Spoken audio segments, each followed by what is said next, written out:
টিপটিপ বৃষ্টিতে কিন্তু ভিজতে ভালো লাগে। আচ্ছা, মানুষের যেমন টিপটিপ বৃষ্টিতে ভিজতে ভালো লাগে, আবার দেখবেন যে ভিজলে কিন্তু অনেক সময় মানুষের ঠান্ডা কাশিও লাগে। ঠিক তেমনই এই টিপটিপ বৃষ্টিতে কিছু কিছু হাঁস মুরগির ভিজতে ভালো লাগে, কিন্তু এটা তার মানে এটা নয় যে সমস্ত ধরনের হাঁস মুরগি ভিজতে পারবে। আসলে ঠিক এমনটা নয়। এই বৃষ্টিতে হাঁস ভিজতে পারবে, কিন্তু মুরগি না। তো মুরগি ভিজলে কোন ধরনের সমস্যা হতে পারে এবং তা থেকে কিভাবে রক্ষা করা যেতে পারে, আজকের ভিডিওটাতে সেটাই থাকবে। আসসালামু আলাইকুম, কেমন আছেন সবাই? আশা করি সবাই ভালো আছেন, সুস্থ আছেন। সদা সর্বদা সবাই ভালো থাকেন, সুস্থ থাকেন, সেই কামনায় রইল সকলের প্রতি। তো দেশি মুরগি কম বেশি আমরা কিন্তু শখের বসে অনেকেই পালন করে থাকি। তো এই যে যে বাহিনীগুলো দেখতে পাচ্ছেন, এটা যদি একটু ফলো করেন তাহলে বুঝতে পারবেন যে আসলে কি এই যে বাহিনীগুলো যা করছে এটা আসলে ঠিক করছে কিনা। তো আমরা যারা দেশি মুরগি পালন করি তারা কিন্তু অনেক সময় আছে যে ছেড়ে পালন করি। শখ করে শহরে হোক বা গ্রামে হোক, ম্যাক্সিমাম মানুষই কিন্তু দেশি মুরগি পালন করে থাকে। তবে এই যে যে দেশি মুরগিগুলা দেখতে পাচ্ছেন, এই যে যে ছেড়ে দিয়েছি, এই ছেড়ে দেওয়া দেশি মুরগিগুলার কিন্তু এই যে এখন যে বর্ষা, এই বর্ষাতে কিন্তু অসুস্থ হবে বেশি, রোগ আক্রান্ত হবে বেশি। কারণ বর্ষার পানিতে হাঁস কিন্তু অনেক ভালো হয়, তবে মুরগি না। মুরগি যদি আপনি বর্ষার পানিতে এইভাবে ছেড়ে দিয়ে রাখেন, অনেক সময় দেখবেন যে আমাদের মুরগিগুলো অসুস্থ হয়। আর এটা কেন হয়? শুধুমাত্র আমাদের অসচেতনতার কারণের জন্য। কারণ বৃষ্টির পানিতে হাঁস মুরগির ঠান্ডা লাগে। আর এটা হয়তো বা অনেকেই বলতে পারেন যে আমাদের মুরগির তো লাগে না। আসলে একদিনে যে কোনো জিনিস প্রকাশ পায় না বা বোঝা যায় না। হঠাৎ করেই যে রোগ আক্রান্ত হয়ে যাবে বা বুঝতে পারবেন, ঠিক এমনটা নাই, ধীরে ধীরে বুঝতে পারবেন। তো যাই হোক, এই যে মুরগিগুলো আপনারা রাত্রেবেলা যেমন ধরে রাখার জন্য ব্যবস্থা রাখেন, ঠিক তেমনই কিন্তু দিনের বেলা ধরে রাখার জন্য ব্যবস্থা করবেন। আমরা অনেকেই আছি দিনে মুরগি ধরে রাখার জন্য কোনো ধরনের কোনো ঘর বা খাঁচা কোনো কিছু কিন্তু তৈরি করি না। ছোটোবেলাতে একটা খাঁচার মধ্যে রেখে দিই, তারপরে কিন্তু ছেড়ে দিই। তো এই কারণের জন্য কিন্তু বেশিরভাগ সময়ই কিন্তু দেশি মুরগিগুলো নষ্ট হওয়ার সম্ভাবনা থাকে বেশি। আর এই যে হাঁসগুলা দেখতে পাচ্ছেন, এদেরকে কিন্তু আপনি সর্বক্ষণ ছেড়ে দিয়ে রাখলেও তেমন একটা সমস্যা হবে না, কিন্তু ছোট অবস্থাতে আবার কিন্তু বেশি ভিজতে দিলে সেই ক্ষেত্রে হাঁসের ঠান্ডা লেগে যেতে পারে।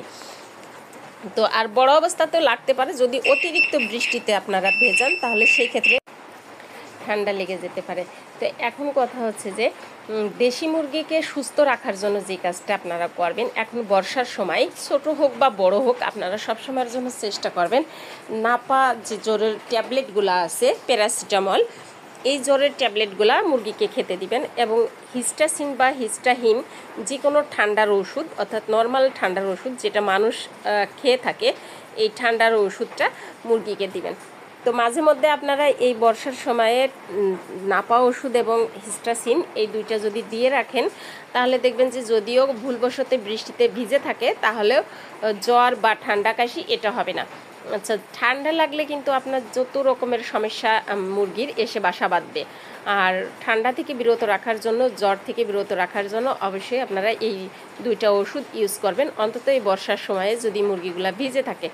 আচ্ছা, অনেকেই এই ক্ষেত্রে আবার প্রশ্ন করে থাকেন যে আপু আসলে দিব কিভাবে? তো এটা আপনারা যদি বড় মুরগি হয় তাহলে একটা ট্যাবলেট 4 জনকে দিবেন। আর যদি মাঝারি হয় তাহলে সেই ক্ষেত্রে তার থেকে আর একটু কমিয়ে দিবেন, অথবা চাউলে বা খুদের সাথে ছোটোগুলাকে দিবেন। এইভাবে আপনারা দেওয়ার চেষ্টা করবেন। আর যদি মনে করেন যে না, পর্যায়ক্রমে সমস্যাটা একটু বেশি হয়েছে, তাহলে একটা ট্যাবলেট ভেঙে বড় মুরগিকে দুইটা মুরগিকে দিবেন। আচ্ছা, এই বর্ষার পানিতে আপনারা আর একটা জিনিস খুব ভালো পালন করতে পারবেন, সেটা হচ্ছে যে হাঁস জিনিসটা এখন যদি আপনারা এই বর্ষার সময়ে যদি দেশি হাঁস, চীনা হাঁস যেটাই বলেন না কেন, যদি আপনারা পালন করেন, অর্থাৎ বাচ্চা কিনেন, এই সময়ে দেখবেন যে আপনারা কিন্তু ফ্রিতেই একটু পালন করতে পারবেন।